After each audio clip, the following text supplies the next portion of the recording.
I'm Deb Janes. I'm the Director of Development at the National Center for Science Education.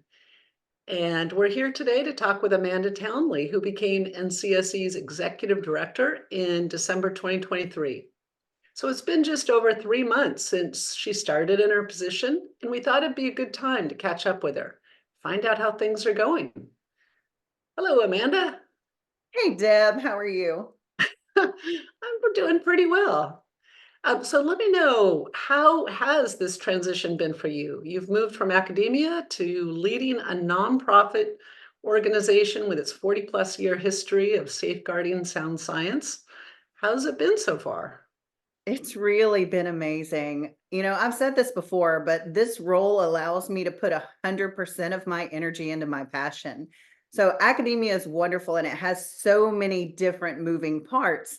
So previously I had a lot less time to focus on things like outreach and improving scientific literacy specifically, even though those are things that have been a huge passion and really feels like a calling of mine throughout my career. So, it's an incredible opportunity though, because my research and outreach has intimately connected, with the mission and the work of NCSE for so many years. I think it was maybe 2013 when I first started writing with NCSE and got on that radar, but it was many years before that that I looked to NCSE as a resource. So most of my transition has been about learning more about the organization from this side of things, learning more about our people, our wonderful NCSE family, and then of course the nuances of being involved in a nonprofit. So it is interesting though, it ties in so many ways to different things that I've done while an academic. So I look forward to the opportunity to bring a different lens into the picture because I think collectively the lenses of all of our staff here at NCSE really empower us to do some amazing things. Yeah, you definitely brought such a wonderful toolbox of skills, and we're just really excited to have you on board. Can you think of any specific bright moments, kind of the things that have really popped out in these first few months? Oh, it has been a busy, busy 3 months, but so exciting. I think one of the big ones that I think about is, my second month in January, bringing everybody together for that staff retreat and all of us just being able to take that time to build our community as an organization and talk about our strengths. And, as you remember, we talked about the things that we accomplished. We celebrated our accomplishments. We talked about our unfinished business and then also our goals. But I think something that makes me really excited is the fact that as a group, we came up with this beautiful shared vision statement. And, it's just now been released on our website, so it's visible. But staying together, that our vision here at NCSE is that one day students of all ages will be scientifically literate, that teachers will be prepared and empowered to teach accurate science, and that scientific thinking and decision making will ensure that all life can not just survive, but thrive, and that we can overcome the challenges to our shared future. I think for me, that is so inspiring and empowering and really captures, who we are as individuals, who we are as a team, and what our vision is for the world. Um, of course, being able to talk to people that support the work that we do, the people who share our passion, our teacher ambassadors, our longtime supporters, being able to engage with science education faculty in new spaces. So we're in different spaces already that we haven't been before. Most recently, that Climate of Hope event in Chicago. I mean, when you have an opportunity for a teacher to create an event that brings together more than 400 teachers to talk about hope in teaching climate issues in your classroom, there's very little more inspiring than seeing teachers moving in these ways that are going to impact thousands of students across the country. Yeah, that's yeah. First of all, I think we're all really happy to have the vision statement that we came up with a retreat. It was so wonderful to get together like that and really put our heads together about what we want to do for the future. And the climate of hope did, it sounds like, leave everybody inspired and hopeful, and just making those kinds of connections and connecting with teachers directly is that's what we're all about, and I'm really excited that you're leading the way on that.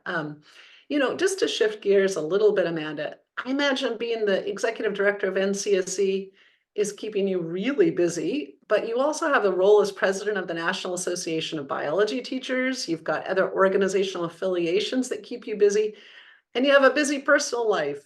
So I'm just curious, and I think some of our listeners might want to know a little bit about what do you do to de-stress? This might be helpful for a lot of people who have very busy lives. Oh, yes, and I can't say enough, self-care, self-care, self-care. Um, I learned many years ago, I think as an early academic, you feel like you're running in 1,000 directions at 400 miles an hour and just, juggling all the plates. It's like that cartoon of somebody with the sticks with the plates swirling at all times. And I learned very early through good mentorship that the more you take care of yourself, the better you are for the work that you're doing, the people you work with, your family. So I can't advocate for self-care enough. As you know, I have a whole herd. We're half a baseball team deep over here. So, for those who don't know, I have 5 children, I have a 9-year-old daughter, a 12-year-old daughter and son, a 21 this Friday daughter, and a 22-year-old son. So we stay busy, but we stay outside. So I'm very much you know, uh, a nature lover. I always have been. So we camp, we hike, we kayak, we go to the mountains, we go to the beach. Our kids are all involved in sports. So we're we're in a lot of different directions, but we take time, to stay connected with each other, to get out into nature and just enjoy the world around us. I think my low key de-stress place is absolutely my back porch at the house. So we're Yeah. somewhere in the country and we're surrounded by trees. There's a swamp kind of marsh area nearby.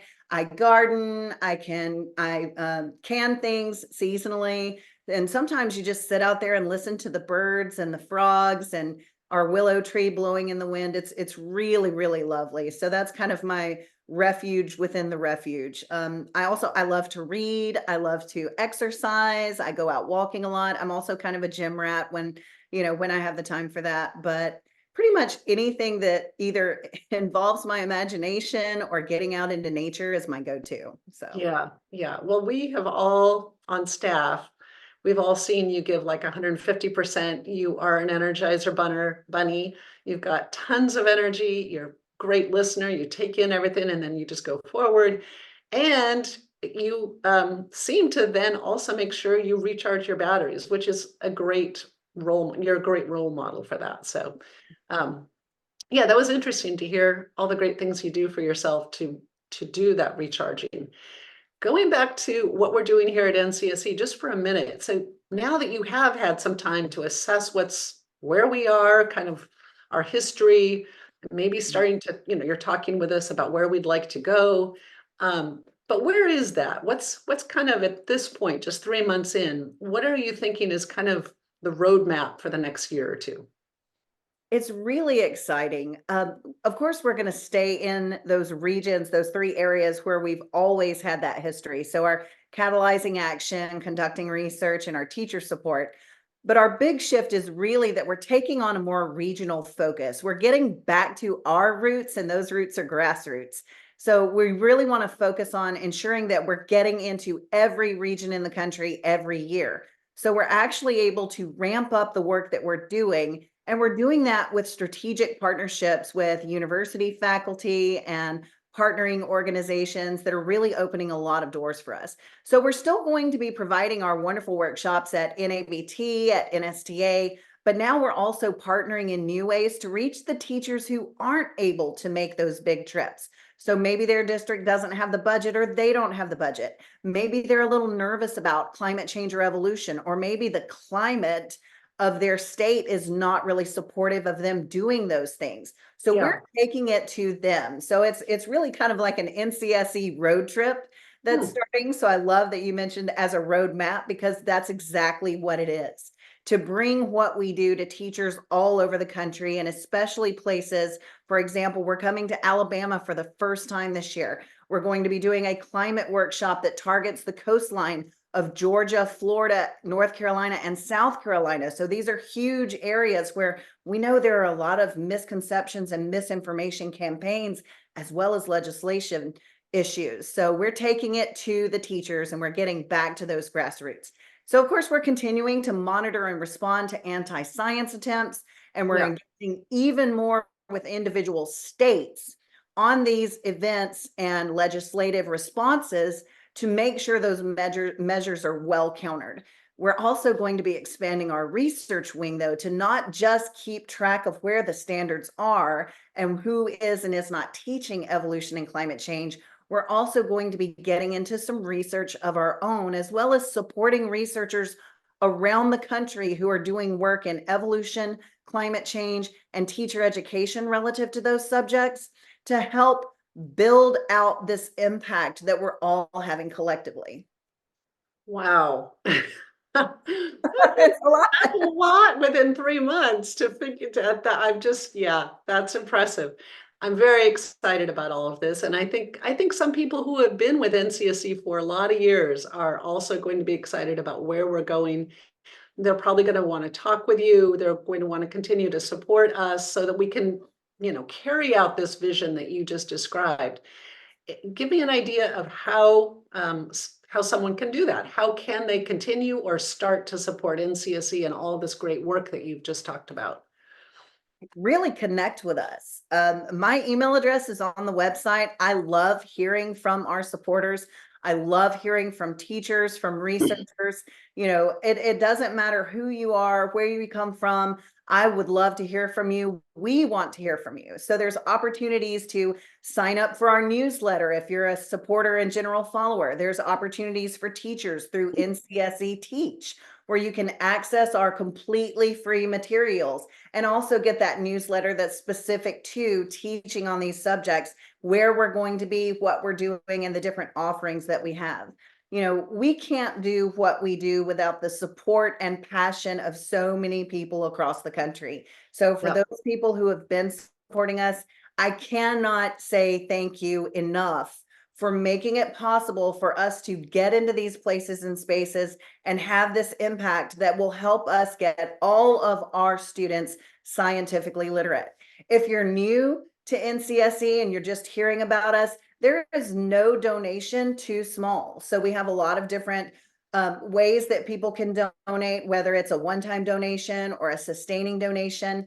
And we're happy to engage with everyone. We have some interesting things in the works there too. So it's a wonderful way to connect with us. That money goes directly to supporting teachers, fighting against anti-science legislation, and helping us map that roadmap further of where are we now and where do we still need to make sure we are going. So every little thing helps, but I really do hope to hear from people who are as passionate about our mission as we are, because those are the things that help sustain us as well as sustaining our organization. That's wonderful. Excellent. And we do appreciate the thousands of people who have been with us for so many years. And it's part of a family, really, that we're all doing this together. Um, so that's pretty much it. I just wanted to check in with you, Amanda. Thanks for spending some time chatting. And I know I speak for so many people when I say that we're looking forward to seeing what the next chapter holds, not only for NCSE, but for science education as a whole, and most importantly, for the kids in their classrooms. Um, I'd also just like to say that if you want to learn more about Amanda, you can read NCSE's random samples interview, and you can also check the profile that Science Magazine did on her, and those links. And also, there's also going to be a link for making a contribution if you care to support NCSE's work. And those links are in the description, in the YouTube description. And I just want to close out by saying that we are making incredible progress each and every day, but the battle is still on. So we're still seeing challenges and continue to see growing challenges to accurate science education in the United States. So again, thank you for everything that you do to make this possible. Yeah, that's great. Bye, Amanda. Hi, Deb.